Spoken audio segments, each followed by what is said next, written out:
This is Dr. Reenu Mohan from the Department of Professional Accounting and Finance. Today, I'll be taking this video on cultural diversity at workplace, the HR specialization. The first unit, Introduction to Diversity. That is what we will be discussing today. When I say the word diversity, it means to recognize that there are differences and to accept those differences which exist between humans. It is a quality which makes a person or a group of persons unique, including it is the language, the ethnicity they belong, the socio-economic status, or the cultural background. Let's talk about the word culture. Culture means the belief, the value, or the norms of the society. The cultural diversity, it is the quality of multiculturalism. It is a system of beliefs and practices that respects the presence of diverse groups present in our society. It should be acknowledging and valuing these socio-cultural inequalities. It is refers to all the practices to accept, make comfortable, and support all the differences in the society. When I take the word cultural diversity management, it refers to the practices which are used to foster an inclusive workplace. The purpose is only to create an environment which is supportive, that capitalizes on the diverse perspectives of your employees and drives the organization's success. It's just moving beyond the compliance. Let's talk about what are the various dimensions or characteristics of diversity. Have you seen an iceberg? The tip of the iceberg is only visible above the ocean. Majority of the portion is hidden under the ocean. Same way, very few of our diversity characteristics are visible to others in the society. The remaining aspects or characteristics are unknown. The people around us, they know about our age, gender, physical abilities, and ethnicities, but they do not have exact information on our background, on our beliefs that lead our daily life. They do not know about our orientations towards the political system or the religious system. The most profound differences are those that shape our perspectives and it drives innovation. They all lie below the ocean surface. So, effective diversity management requires looking under the ocean, looking into the deeper aspects of the various characteristics that builds diversity. Now, let's look at the various advantages or benefits of having diversity at workplace. The first benefit, whenever there is diverse perspective, it inspires creativity. It gives birth to innovation. When there are different types of people in your group, it leads to an effective problem solving. And this is all because of the diverse abilities of your employee. The second benefit, when it is a culturally diverse team, they are better equipped to analyze the complex issues from different angles or different perspectives. And this leads to an effective and comprehensive solution. The third benefit, a diverse workforce gives you invaluable insights into the market segment. They allow the organization to cater to a broad range of customers, and this leads to satisfied customers. The fourth benefit, if there is a clear commitment to diversity, it attracts and retains the best talent from the market.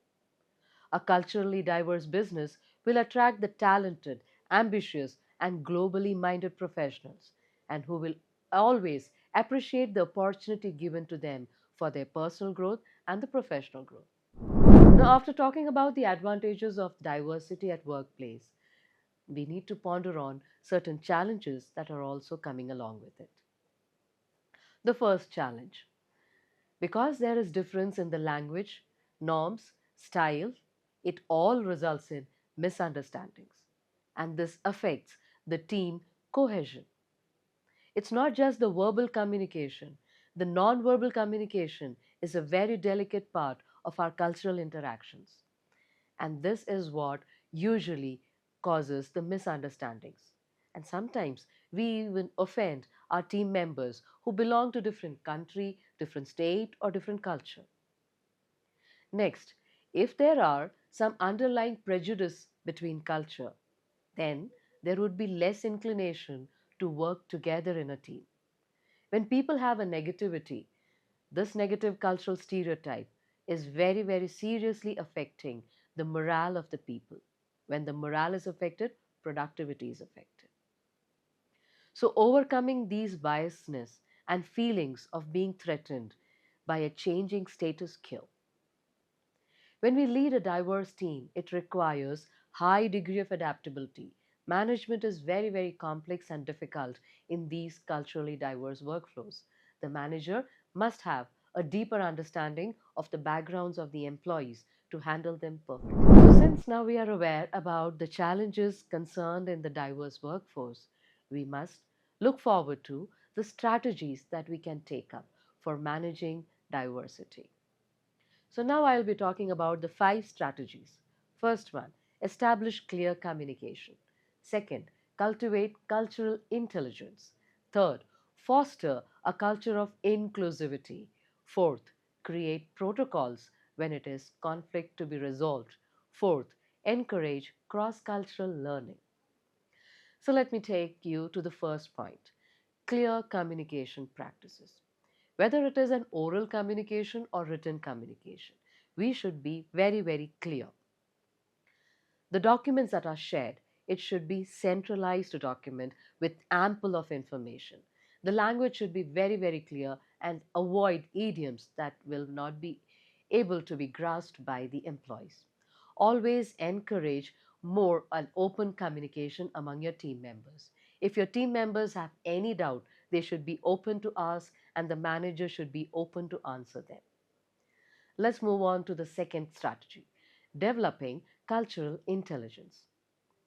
Cultural intelligence means having knowledge and information about the different cultures present in your team. A manager must educate himself on the teammates' cultures and their norms. They should not have any assumptions on the cultural stereotypes. The manager must actively listen and try to see the situations from the teammates' point of view. Third one, have a culture of inclusivity. We need to integrate the diverse cultural context into team discussions. Whenever there are talks going on, discussions going on, decisions being made, we need to integrate them all. An elimination of discriminatory language is a must. There should be no biasness when you talk with the teammates. Always look out for inputs, especially from the people who are a little bit introvert, those who speak very less. Give them opportunity. This will give them recognition. Next strategy, conflict resolution. There should be a policy made in an organization on how to resolve the conflicts. There should be a party, which is neutral third party, in order to solve the conflicts which are arising in the team. There should be a document on how to handle the conflicts among the employees. All these strategies will help the manager to move ahead very comfortably and manage all the issues related to employee management. Now, before I end this session, I would like to give you an example. There was a giraffe. A giraffe made a very big house, a very luxurious house with all the facilities in it. All the giraffes were welcomed into this house and they had a big party. Everyone applauded the facilities made inside the building. After the party was over, next day, the giraffe was busy with his own work inside the home. This home had 3 floors. The ground floor was his workplace. He used to have a workshop made where wooden work was carried out. The second floor was meant for his family, and third floor meant for the guests who arrived. While Giraffe was busy on the ground floor working with his woodwork, he looked out of the window and he saw an elephant moving around. He realized he knew this elephant. He had met this elephant a month ago. So he peeped from the window and called the elephant, "Can you please come? Hi, this is my new home." Then the giraffe moved to the door and met the elephant, said, "Do you remember me? I met you a month ago." The elephant was very happy to see the giraffe. The giraffe said, "Why don't you come inside and see my new home?" The elephant followed the giraffe, but it was able to put only his head into the house. The rest of the body could not go in through the door. The giraffe understood the issue. He opened all the nuts and bolts and made the door a little bit wide to help the elephant get into the home. The elephant moved inside, thanked the giraffe, and then the giraffe said, "Can you please be seated over here? Make yourself comfortable. Believe that this is your own home." The elephant was happy. He sat down. Immediately, Giraffe's wife from the first floor called him. "There is a call from your boss. Please come up quickly." The giraffe said, "I think it's something too serious. It might take some time.